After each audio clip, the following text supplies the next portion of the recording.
Então, se se faz uma transição assim muito rápida para uma dieta mais limpa, com mais quantidade de vegetais, é normal que haja uma crise curativa. O que é a crise curativa? É que passam à circulação sanguínea certas toxinas que estavam armazenadas por não terem a possibilidade de saírem do organismo devido à entrada de toxicidade permanente, não é? Também existe o hábito de fazer muitas refeições ao longo do dia. Então, uma pessoa que faça 4 a 5 refeições e com alimentos com uma carga tóxica, o organismo está muito ocupado da digestão e não tem disponibilidade para fazer o processo de limpeza e desintoxicação. Pronto, depois há muitos outros fatores também, os horários e tudo isso. Mas em relação ao tema dos ômegas, para não dispersar muito mais, sim que existem sementes muito ricas em ômegas, ou seja, o ômega mais importante para o cérebro é o DHA, que está presente no peixe, sim, no peixe de... Como é que se chama cá em Portugal? Peixe azul. Pronto, eu como vivi muitos anos em Espanha, às vezes tenho assim que pensar um bocadinho nas equivalências cá em Portugal. Mas nas sementes oleaginosas, sementes e frutos secos oleaginosos, temos o precursor do DHA, que é o ALA, que se o nosso intestino for um intestino saudável, o que realmente numa alimentação, numa sociedade com uma alimentação muito industrializada, é coisa rara haver um intestino saudável, que é por causa dos glútenes, dos processados, dos açúcares, mas nós, ou seja, estamos preparados do ponto de vista da nossa fisiologia para fazer esse processo de transformação do ALA em DHA. Quando realmente não há essa capacidade para essa transformação, ou há uma grande exigência intelectual, que é o que passa também hoje em dia, né, com quem trabalha muitas horas à frente do computador e muitos processos, né, precisa de mais quantidade de DHA, existem também suplementos, tal como se vendem os suplementos em cápsulas de óleo de peixe, que eu não recomendo nada. É um suplemento muito, muito prejudicial, porque fica rançoso rapidamente e há muitas marcas que estão a mudar, mesmo que não são veganas, e que estão a mudar para o suplemento vegetal, que é de microalgas. Faz-se em laboratório, não é? Cultivam-se essas microalgas e dessas microalgas extrai-se o DHA e o EPA. Normalmente esses dois vão juntos, mas o DHA é aquele que é mais importante para a nossa saúde cerebral. Pronto, é o constituinte da maior parte da nossa massa cinzenta, digamos. Mas é por aí, mas realmente uma pessoa que faça uma alimentação saudável, muito rica em fibras, que tenha uma flora intestinal equilibrada, não tem sequer essa necessidade de recorrer ao suplemento, basta comer sementes de amêndoas, sementes de cânhamo, chia, linhaça, tudo isso. Tudo isso tem o tal ALA, que depois o nosso corpo transforma em DHA.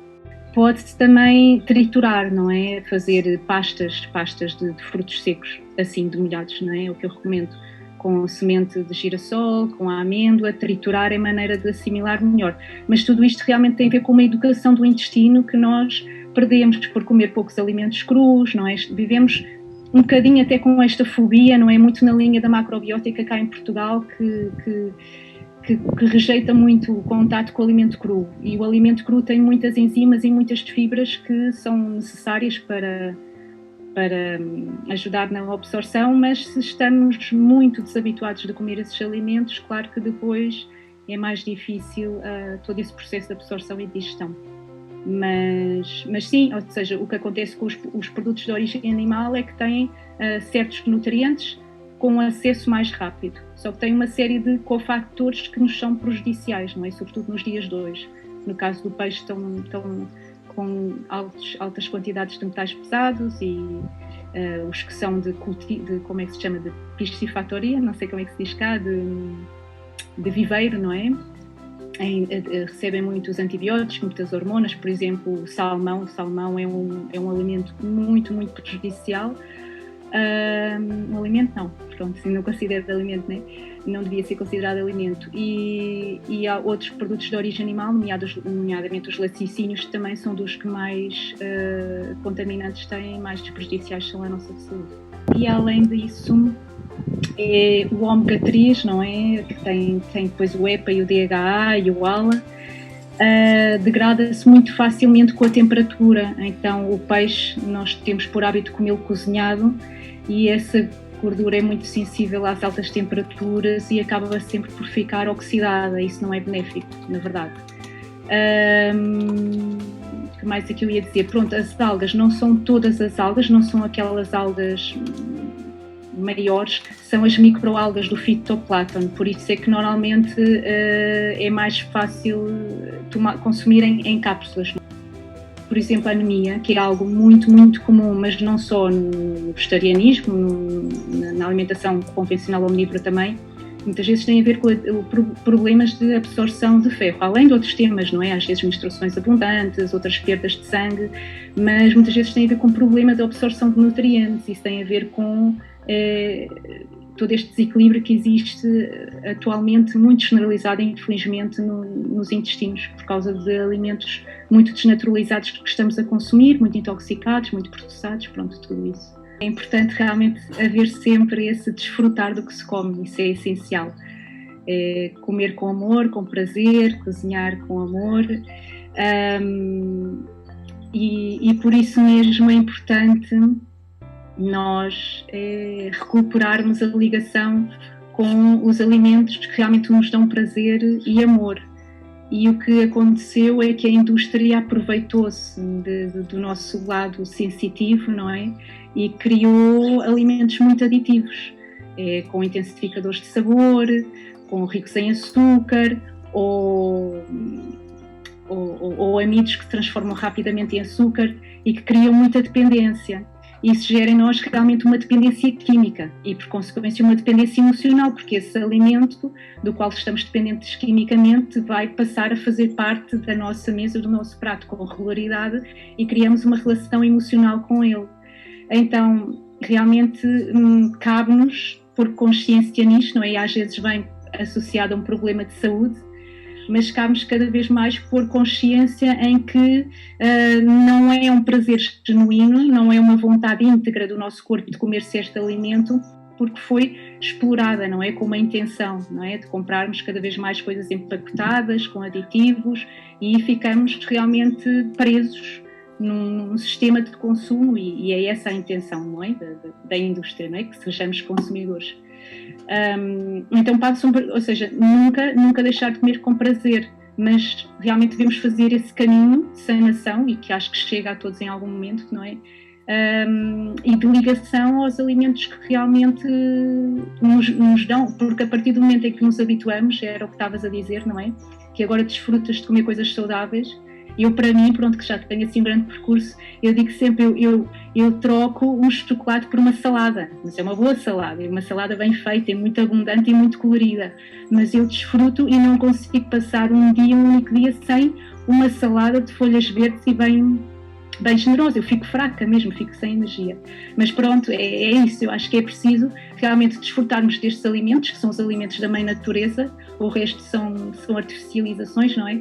E é preciso recuperar este caminho de paixão por estes alimentos, de vibrar, desfrutar. E sim, é possível, existe. Mas sim, é muito importante o prazer e pronto, e temos toda uma relação emocional, mas eu acho que também é importante este processo de desapego que façamos com alguns alimentos também nos ajuda em outras áreas da nossa vida, a desapegarmos de outras coisas. Então, acho que também vivemos muito sempre nesse trabalho, não é? De desapego e de reestruturação e de evolução, e passa muito também pela alimentação. Para filtrarmos uma informação, passa por escutar o nosso corpo e sabermos nós o que é importante para nós. E isso passa por realmente nos desapegarmos de certos alimentos que nos alteram o nosso sentir, e por comer também as coisas que são locais e de proximidade, não é? Faz muito mais sentido, por exemplo, em relação à chia, que mencionaste, a chia e à linhaça, consumir a linhaça, que faz muito mais parte da nossa história e é local, ainda que agora não se produza, infelizmente, em grande quantidade cá em Portugal, mas faz parte deste contexto geográfico, não é? Em vez de comer a quinoa, por exemplo, até porque a quinoa acabou por desequilibrar muito a economia dos povos andinos, é um grão que só cresce, ou só crescia, numa zona muito circunscrita do planeta, ali nos Andes, e realmente é para aqueles povos. Não faz muito sentido nós andarmos a cultivar a quinoa só porque é aquele grãozinho que tem os aminoácidos, todos os aminoácidos essenciais equivalentes à carne, porque andamos sempre à procura de algo que seja equivalente à carne e não é preciso sequer, não é por aí. Na verdade, o que está mais em carência na alimentação convencional não é a proteína, mas são os vegetais. E temos que ter, pronto, fica já a dica também, temos que ter muito verde no nosso prato. E então é por aí, sim, que é muito difícil, na era da informação, é saber o que é fiável ou não, mas é estarmos atentos à nossa intuição e pôr a atenção no que é local. Inverno, o que é que a terra dá no inverno? Muitas couves, muitas verduras, muitos brócolos, então é isso que é para comer, batatas, tubérculos, muitos tubérculos no inverno, e não andar a comer tomates no inverno, ou a papaya que vem do Brasil, ou a manga, não, isso desequilibra-nos, arrefece-nos, vai causar desequilíbrios a nível digestivo, a nível da nossa microbiota. Então é um bocadinho por aí, o sentido comum, e ver como é que comiam os nossos antepassados mais recentes, não é? Antigamente não se importava, temos assim um acesso a tanta coisa tão exótica hoje em dia que é uma loucura, não é? Uma apologia dos superalimentos da Amazónia, o açaí em pó, vale muito mais uns moranguinhos que começam a aparecer agora do que um açaí em pó que foi embalado há não sei quanto tempo e que terá um impacto, não é, ambiental nada positivo. Então, para mim, o critério é esse, de sentido comum e intuição, mas não viciada pelos alimentos desnaturalizados. A plant-based diet é um termo que atualmente se usa muito.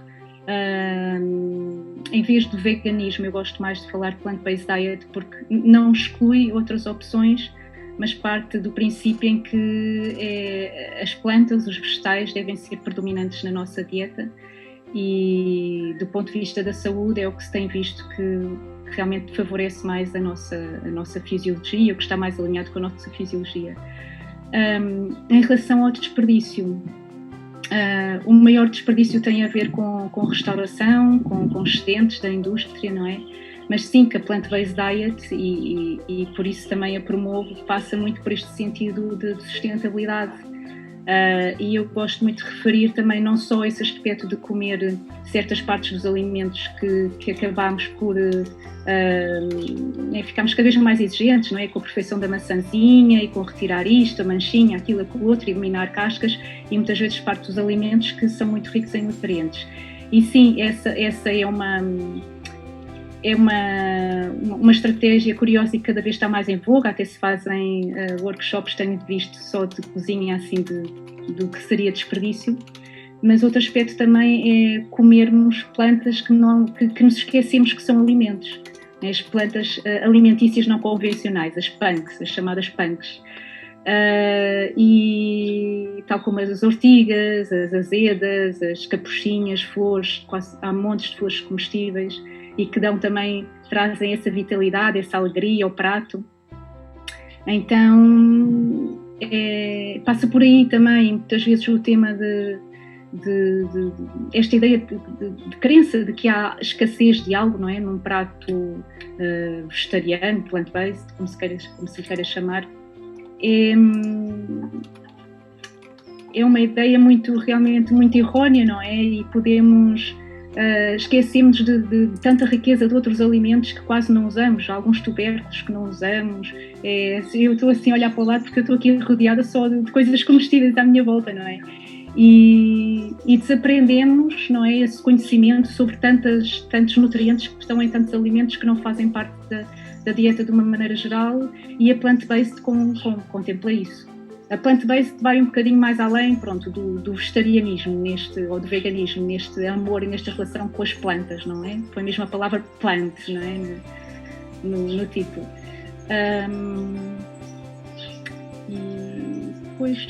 De qualquer maneira, pois, uma coisa que eu queria dizer, também há realmente certas cascas que também não as devemos usar, depois também se entram em alguns exageros, porque algumas cascas têm alguns antinutrientes e depois dificultam a absorção de outros nutrientes, então tem tudo que ser com moderação.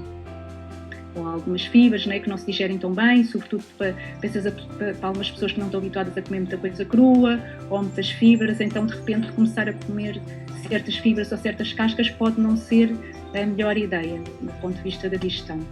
Mas sim, por exemplo, banana, não é? A banana é importante que seja biológica. A casca da banana é fabulosa e tem muitas utilidades, mas não vamos usar a casca de uma banana que veio de longa distância, melhor ser banana da Madeira, não é? E que teve refrigerada e que levou uma série de produtos para aguentar em câmaras frigoríficas, mais os agrotóxicos todos. Pronto, essa casca dessa banana, pronto, não nos vai favorecer.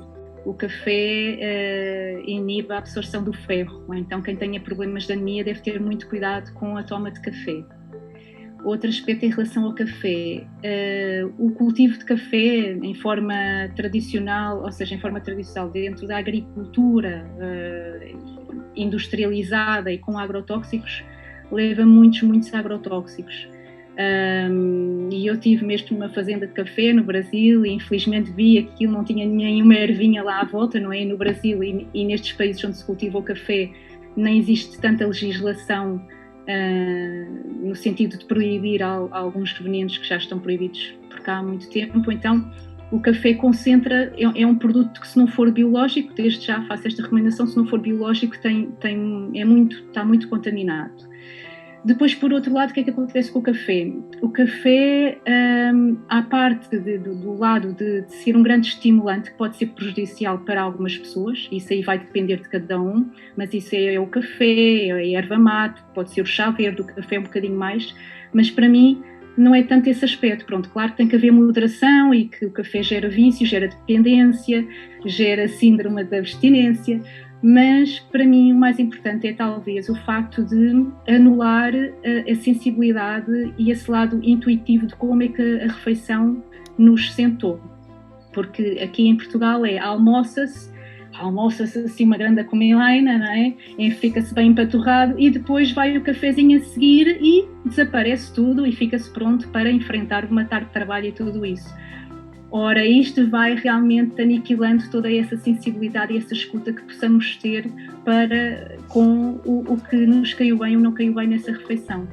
Então, para mim é mais esta atenção com o café. Em relação às anemias no vegetarianismo, muitas vezes são por não saber conjugar bem os alimentos, não é? Não haver uma boa combinação de alimentos, não se comerem suficientes vegetais, porque muitas vezes o foco vai só na proteína, comer massa e tofu, feijão e arroz, e esquece-se os verdes. Os verdes são importantíssimos para a absorção do ferro. Apesar de eu ser uma grande defensora dos alimentos crus, neste caso a beterraba e o espinafre não se deveriam comer crus com frequência. Uma vez por outra tudo bem, mas com frequência não, porque são ricos em ácido oxálico que impede a absorção de alguns minerais, entre eles o ferro, e também pode trazer problemas aos rins a médio e largo prazo, ou quem tenha problemas de pedras nos rins, areia nos rins.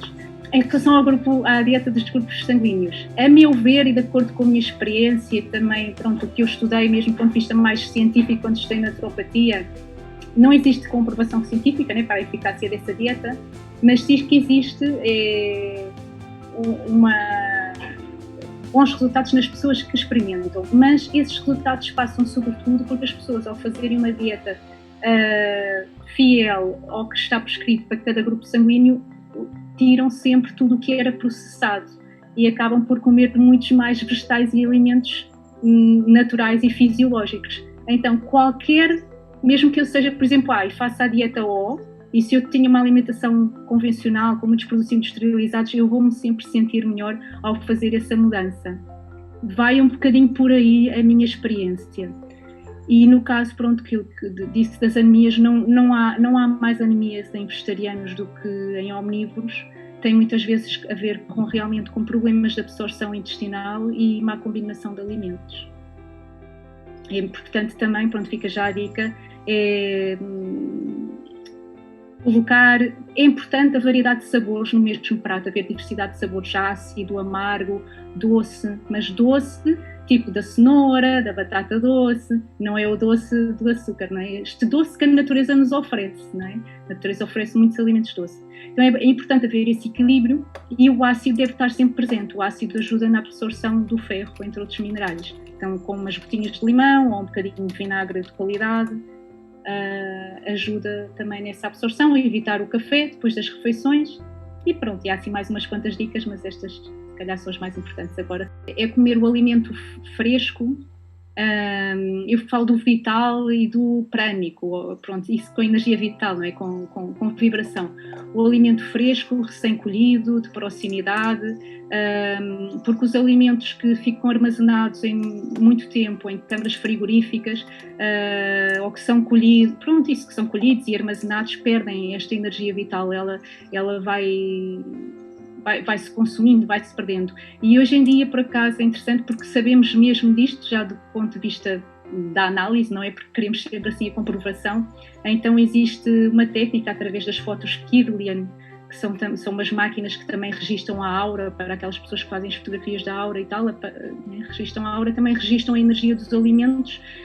E existem fotos comparando, por exemplo, um tomate recém-colhido e biológico e um tomate que não é biológico, e a luz que está presente num e no outro é muito diferente. Eu tenho muito em conta este aspecto da vibração dos alimentos e de pôr essa energia alegre, viva, ativa dentro do nosso corpo e de sentir. Pronto, passei pelo processo de realmente sentir, e cada vez como faço realmente uma dieta muito limpa, muito apurada, eu sinto mesmo muito a vibração dos alimentos.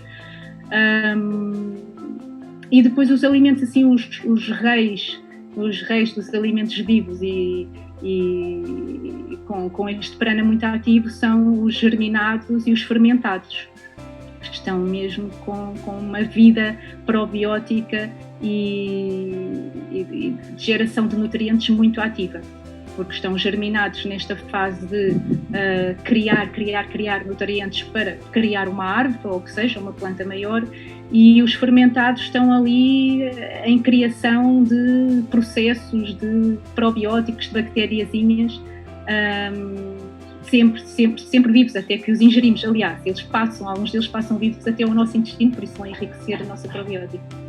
O contato com o alimento deve começar até com as mãos, deveríamos comer com as mãos. E há certas técnicas na alimentação cruda e vegana que apuram muito esse sentido do tato, e que todo o nosso corpo começa a produzir as enzimas quando estamos ainda a massajar o alimento, não é? E aí já começamos com a predigestão. Mas relativamente à mastigação, sim, é fundamental mastigar muito os alimentos. E eu costumo usar uma frase, não me lembro de quem é, mas que diz: só deves engolir o alimento quando o sólido estiver transformado em líquido e o líquido em sólido.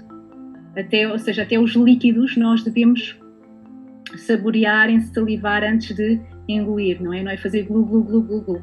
Porque tudo é informação, por um lado, e precisa dessa primeira barreira da boca, não é?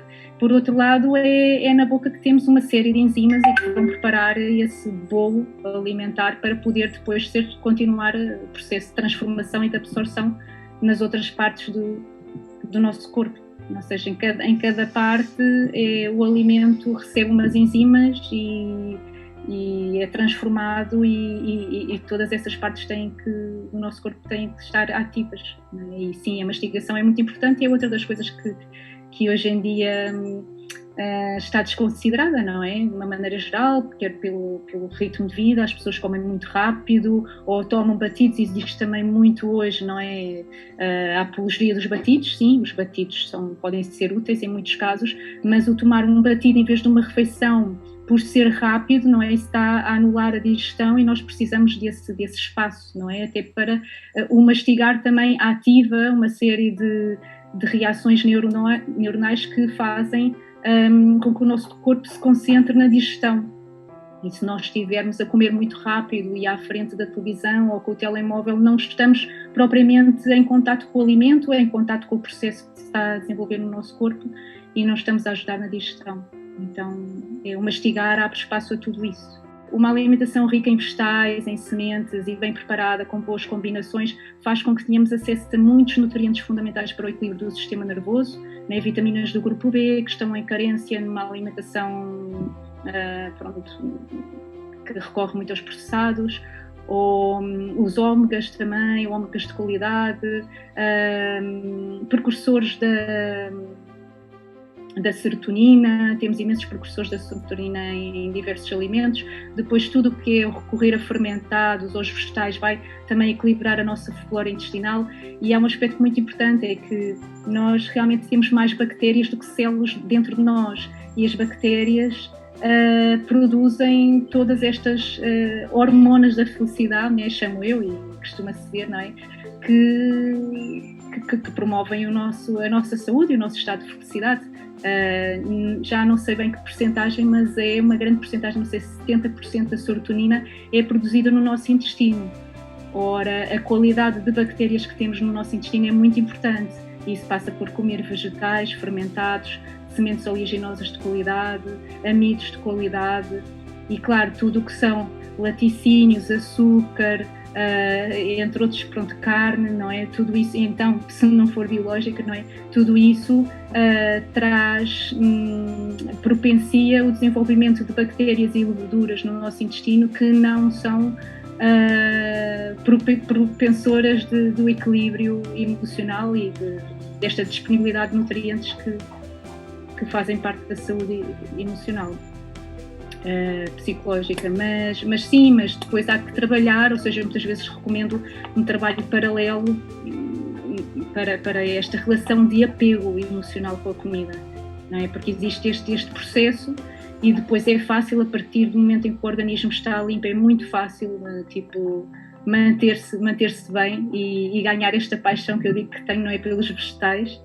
Mas é um processo, pode ser mais longo ou mais breve, dependendo da força de vontade, do estilo de vida das pessoas, porque influencia muito tudo isso, não é? Os ritmos de trabalho, a disponibilidade que se tem para comprar os alimentos, escolher os alimentos, pôr atenção nos alimentos, cozinhar os alimentos com amor, tudo isto implica realmente uma disponibilidade que hoje em dia é difícil de encontrar para muitos. É isso, é ver a alimentação também como uma ferramenta muito poderosa para transformar o mundo e trazer mais paz ao mundo. É através da paz que trazemos a nós, por trazer alimentos mais equilibrados, mais saudáveis, mais fisiológicos, e isso nos trazer a nós mais equilíbrio, mais saúde mental, psicológica, emocional, e tornar-nos canais emitores de uma energia, de uma vibração mais alta, e o impacto que têm as nossas escolhas através da alimentação, que é necessária a todos, não é? O impacto que têm essas escolhas e esse consumo na natureza, na economia próxima, na sociedade, e também dizer-vos que no aspecto dos animais, não é? Do bem-estar animal, os animais, pronto, está confirmado, não é? Através de estudos científicos, que os animais têm consciência e eles co-criam a realidade connosco. Então pensemos, não é, nesta energia de sofrimento que está permanentemente a ser enviada para o planeta através do mal-estar animal e do sofrimento animal e de todo este abuso, simplesmente para um conforto, ao fim e ao cabo um conforto de paladar e de adição que temos, porque do ponto de vista fisiológico e da nossa saúde não precisamos, e antes pelo contrário, nos beneficiamos muito se realmente deixarmos de consumir produtos de origem animal, e é o que vamos vendo, não é? Todas estas... Claro que tudo tem que ser personalizado, mas toda esta degeneração e este exacerbar de tantas doenças, não é? Cancros, doenças autoimunes, diabetes, tudo isso tem na base realmente este abuso para com a natureza e para com os animais e a desnaturalização da nossa alimentação. E passa por aqui esta transformação, precisamos de uma transformação rápida, e eu acredito que nós somos estes guerreiros de luz que estamos aqui para proporcionar esta transformação, e passa por aqui também fazer este esforço, este trabalho de desapego, que só nos vai beneficiar a nós e ao planeta, e trazer essa transformação que tanto já ambicionamos.